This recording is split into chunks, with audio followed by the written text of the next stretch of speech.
Hey guys, what's up?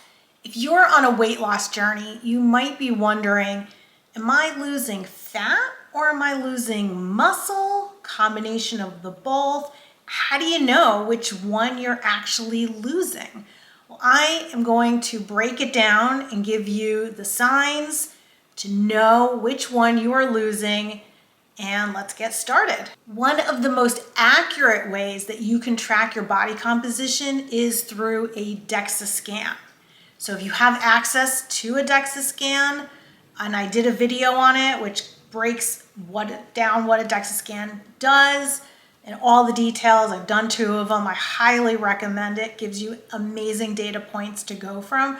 Just Google DEXA scan near me and go get a DEXA scan. The best way to do it is to do it at the start of your journey and then do it again in the middle and then maybe at the end of your journey, because that will tell you your body composition, will tell you your body fat, your muscle mass, and your bone density.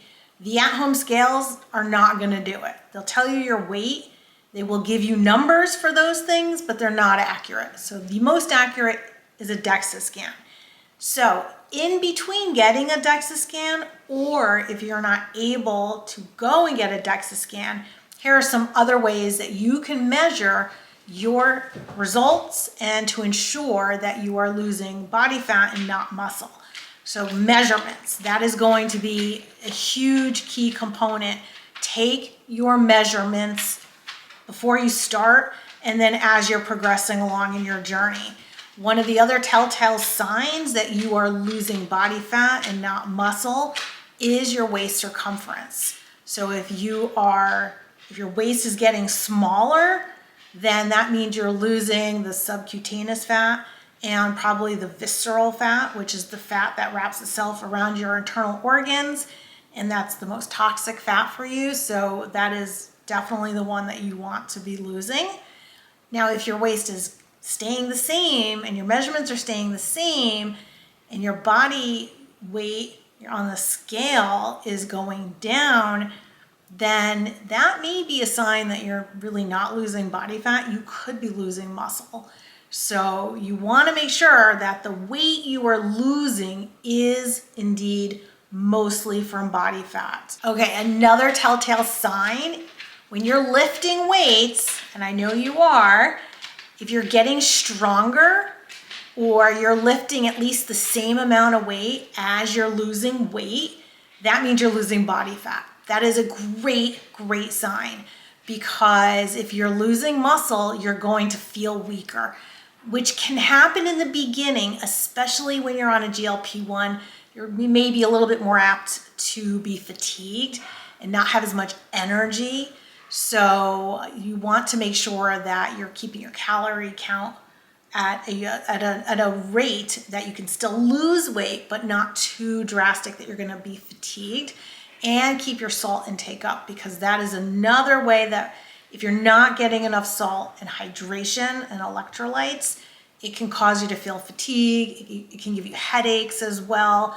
You want to try and keep your energy levels up so you can continue to lift your weights. So again, if you're maintaining whatever weights you're doing and even getting stronger, then you know you're building muscle. And if scale's going down, that's body fat that you're losing. So as you start to lose weight, you're going to start to see the definition in your muscles come out. You're lifting your weight, you're getting your activity in, you're losing weight, and you're going to start seeing, your arm muscles, maybe your ab muscles.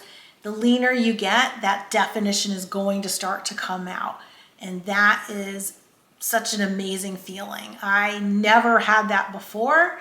And when I started to see the muscles, I was like, wow, this is great. I've been active and strength training my whole life, but I never saw muscle definition. And once you get to the point where your body fat is low enough to see it, all that hard work you're putting in, it's going to be there. And it's a great feeling. So definitely keep the weightlifting a priority on your list. Get enough protein in to build the muscle. It builds confidence as well. When you get strong and you feel strong, you just have that inner confidence in you as well. And you'll also avoid the Ozempic face, because that occurs when you're losing a lot of weight and you're losing muscle, because you're going to lose muscle in your face if you're not lifting weights. But if you can maintain that muscle mass, you're also maintaining the muscle in your face. So that will help that as well. So in conclusion, the scale is not everything. If the scale is not even moving, but your measurements are getting smaller, and I've definitely heard that from many people, and they're just baffled. How does this happen? How are my clothes getting smaller, but the scale is not really moving? Well, that means you're losing body fat and you're gaining muscle. That's a great thing. And the more muscle you have, the higher your metabolism, the healthier you're gonna be, longevity, it helps with bone density. So great job, that is amazing. I know you wanna see the scale go down, and it will go down. You may have to go into a slightly more of a calorie deficit to see that happen. But as long as your measurements are going down, then you're doing an amazing job. So I hope those tips have helped you. I would love for you to subscribe and to like the video. Leave a comment. What's going on for you? Are you losing fat, do you think? Are you gaining muscle?